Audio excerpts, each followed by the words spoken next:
ভয় করো না তুমি, সদাই সর্বদাই পিতা আমাদের সাথে রয়েছে।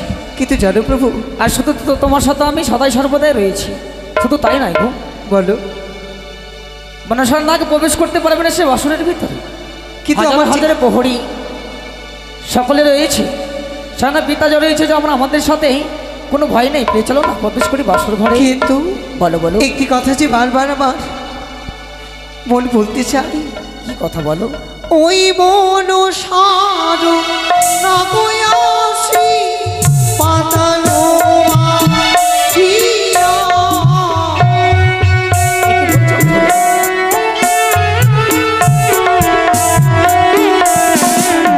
ওই মন সারো না গয়াসি পাতালো মাটিয়া।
তোমার কথা শুনে আর আমার ভয় করছে না।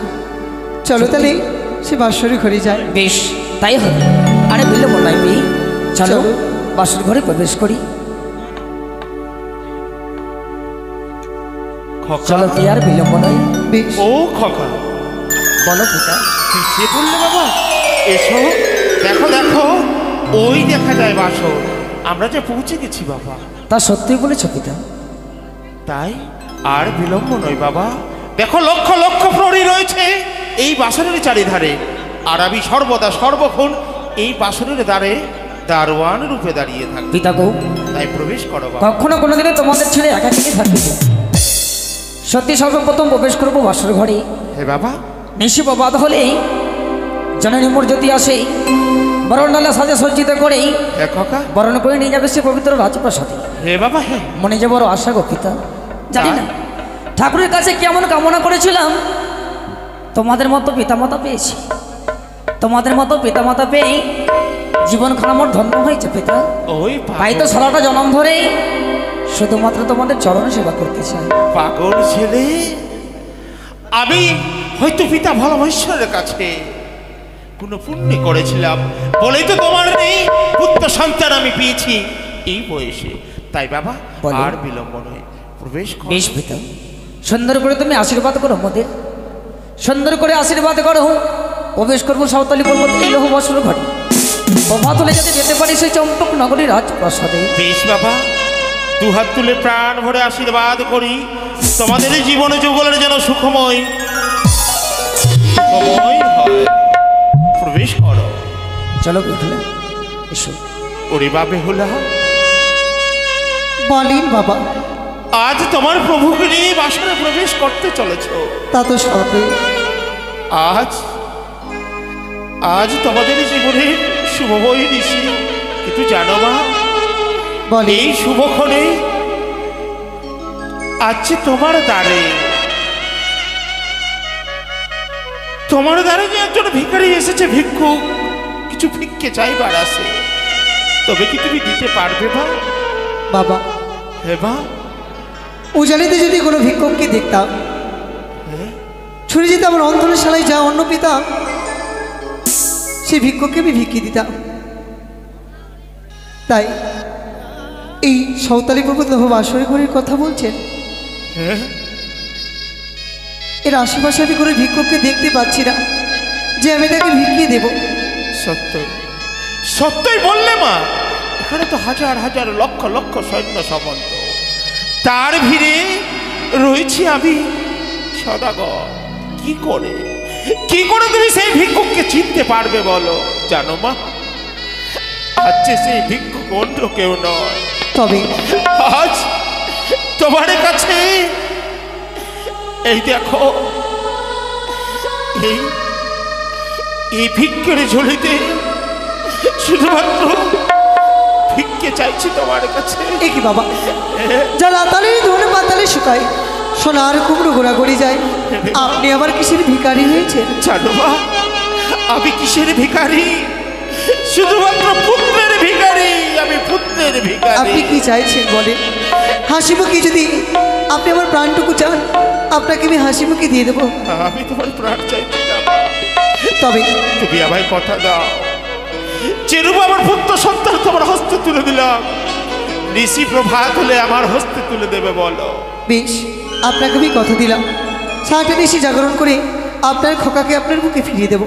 বেশ বেশ বা বেশ। পিতা গো, বলো বাবা। আমার করে তুমি নয়ন জল বর্ষণ করো না পিতা। যাবার সময় তোমার নয়নের জল যে আমি দর্শন করতে চাই না গো। বেশ, তুমি তো মনে করে নয়ন জল বর্ষণ করো, আমার যে হয়তো অমঙ্গল হতে পারে পিতা। ঠিকই বললে বাবা। তাই নিজে নয়ন জল মুছে ফেলেই সুন্দর করে যখন আশীর্বাদ করেছো, প্রবেশ করবো সাঁওতালি পর্বত লৌহ বাসর ঘরে। প্রভাত হলে তোমার সকলে মিলে এসো, তারপর তোমাদের সাথে ছুটে যাবো আমি চম্পক নগরে রাজপ্রাসাদে। বেশ বাবা, আজ যে আমি নয়নের জল মুছে দিয়েছি, আজ যে আনন্দের দিন, তাই প্রবেশ করো। চলো দেখুন, আর বেলে মনে প্রবেশ করি বাসর ঘরে।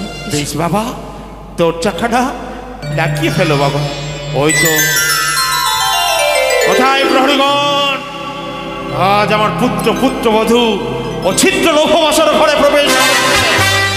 তোমরা সজাগ থাকো, আজ নিশি হচ্ছে জয় পরাজয়ের নিশি। অদূরই তো দুষ্ট দুরাচারী নাগিনী আজ যে রয়েছে তাদের পুত্র পুত্রবধূটি করছে। অদূর হতে তার চোর দেখে রয়েছে, কিন্তু না, কখনো নয়। সর্বদা সর্বক্ষণ সজাগ থাকো। বাসরের চারিধারে মশাল জ্বালিয়ে দাও, দাও দাও করে অগ্নিশিখা জ্বলবে, যেন ওই দুষ্টু নাগিনীর যদি কোনো জ্বর আসে যেন অগ্নিতে ভস্ম হয়ে যায়। তাই সজাগ থাকো, জেগে থাকো। জয় জয় মা ভবানীর জয়, জয় পিতা ভগবানের জয়। সে কি আমি দর্শন করলাম? বেহুলা, ওগো, তুমি বলো না আমরা মর্তধামে না স্বর্গে পৌঁছে গেছি? কি বলছো? হ্যাঁ যেই বাসর ঘরে প্রবেশ করতে তুমি প্রচন্ড ভয় করছিলে, তাই না? হ্যাঁ। তাই এই বাসর ঘরে প্রবেশ করেই চারিদিক চেয়ে তুমি কি দর্শন করছো গো?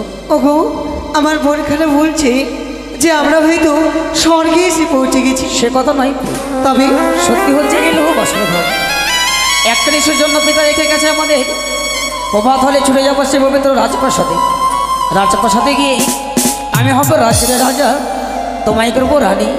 দুজনে যুগলে মিলেই পিতা মাতার চরণ সেবা করতে করতে কাটিয়ে দেবো, তাই না? কিন্তু এই আমার মনে যে কি প্রশ্ন জেগে উঠেছে, প্রশ্ন তোমাকে বলতেই হবে। এই বাসর ঘর দর্শন করে তোমার মনে প্রশ্ন জেগেছে? হ্যাঁ। আচ্ছা কি প্রশ্ন গো? তুমি শ্রবণই করো। হ্যাঁ, বলো।